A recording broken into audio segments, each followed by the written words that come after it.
Hey YouTube, this is Southern Prepper 1, and this is a challenge I want you to take. I want you to follow through with it. This is life or death. This is one challenge that if you fail it, you will probably die in an SHTF event or a really bad situation. We take for granted the infrastructure that's provided to us in this time. We have electricity, we have running water that's potable, that's clean. We have a sewer, or we have personal septic systems that take care of our waste. We are blessed to be in America, and if you live anywhere else than America and you have these facilities and you have running water, you are also truly blessed. A lot of people in the world do not have clean drinking water. And because of this, a lot of diseases affect the average person. As you know, I sell just a few products. One of them is the 5 packs of emergency water straws. We should have done this a long time ago. A lot of people are single. There's a lot of elderly people. They don't need 5. The reason we put 5 in here because we could lower the price per unit, and they're great to give away to people in an emergency.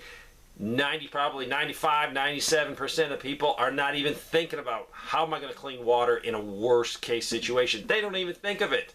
They take for granted our infrastructure. So that's why we did a 5-pack, because you could give them out to family members. You have children, you can give them out. But a lot of people are elderly and they don't have anyone. They're by themselves. So we've introduced a 2-pack so we can cut that cost down so you can get it. I've done full videos on this. This is basically a water straw that we made sure we had threads on the bottom so it will accept soda bottles and other water bottles. It is 28 millimeter thread, so most soda and water bottles will work. You can just drink out of it like this. You can squeeze the water. You can let it just drip naturally. But today's video is not about the water straw, but I am happy that we got these out. I'll leave a link to them. Buying this product allows me to have the time to talk to people. And lately the talk has been solar, power, keeping your refrigerator and freezer running. But I've also talked to people asking about their water plan. I take water for granted. I live in the South Carolina. I have 2 natural springs on the property. There's a creek literally 20 feet off my property. My well produces 50 gallons a minute. But there's a lot of you that live in the city, you live in a suburban area, you live out west where there's not a lot of water.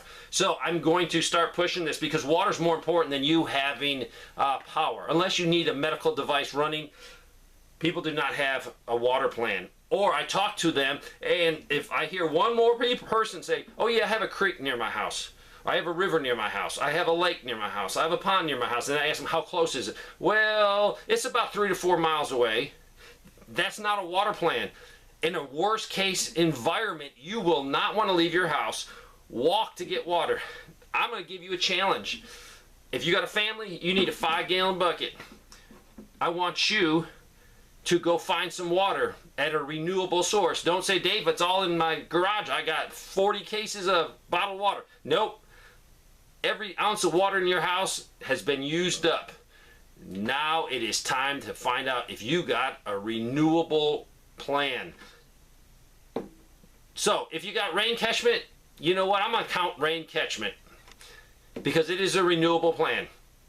But if not, I want you to hit 5-gallon bucket. If you got a family, you need 5-gallon bucket. Or if you had some empty containers, you could put that in your knapsack. And I want you to walk to that water source.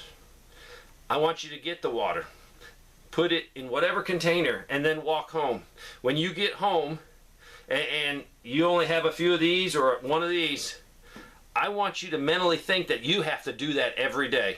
So if you got a mile walk, half-mile walk, 2-mile walk, 3-mile walk, you have to do that every day to sustain yourself. And that's just enough. If you got a family of 4, this is just enough to brush your teeth, cook, drink water, and do basic hygiene. This is not enough to wash the dishes. This is not enough to take a bath. This is just to stay alive. Figure 1 gallon per person.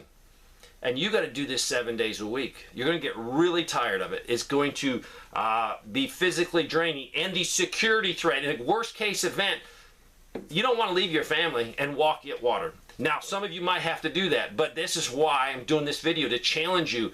Can you do rain catchment? Can you store more water? But eventually you will run out. So this is the challenge. If you're a single person, you might be able to get away with a few of these. Walk into your source. We're going to need to deal with, okay, the only challenge now is getting the water. It's not filtering the water, because we're going to challenge you on some other things. This is an awesome product. This is for your bug out bag. This is for your car. This is for an emergency. Yes, you could, you know, if you're a single person, could survive off this.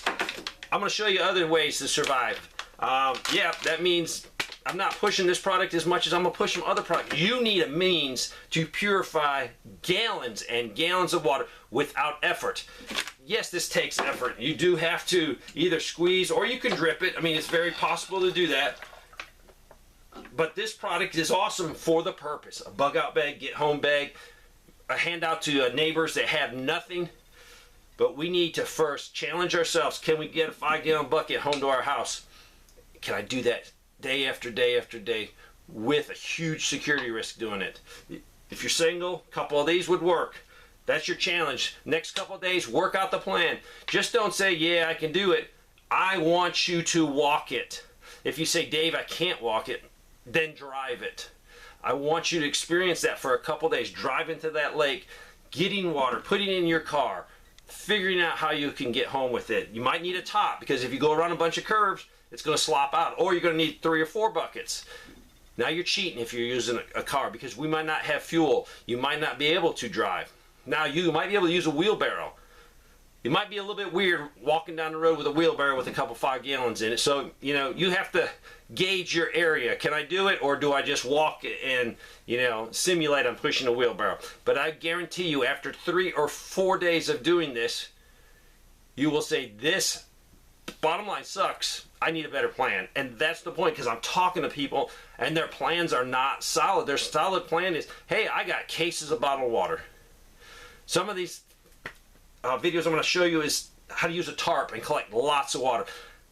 We have some rivers around here more further away from me, but relatively 34 miles away, that their bacteria count is so high. They say don't even go in the water to wade. Don't put your hands in the water. That's bad. Now, think of a grid down situation where people's septic systems are backing up, where the public sewer system's not backing up, where raw sewage is being dumped into the river. They're not being filtered and then released in the river. It is being just dumped because it's not being properly done. How many people will be lazy and throw things in the river just to get rid of them? It's going to happen. So really, the rivers and ponds, if there's a lot of people upstream, I think those are going to become not really usable. We're going to go back to some rain catchment and some other means to do it. So there's your challenge. Can I get 5 gallons of water every day from whatever source? Some of you are lucky. Some of you have to go out your backyard 100 feet and you're at a pond, you're at a creek. You guys are the lucky ones. But it's today. This is the most important prep. Well, I take that back. The most important prep is to know where you will spend eternity. That's the most important prep. Are you saved? Are you going to go to heaven? Are you going to go to hell? And knowing that in your heart. That's the most important prep. The second most important prep is this type of water. So, challenge you. Just try to carry this. If you can't walk all the way. Now, if you're physically handicapped or you're physically got some ailments, don't do this challenge. I don't want you to hurt yourself. I better say, check with your doctor before you do this 5-gallon water challenge. Thanks for watching.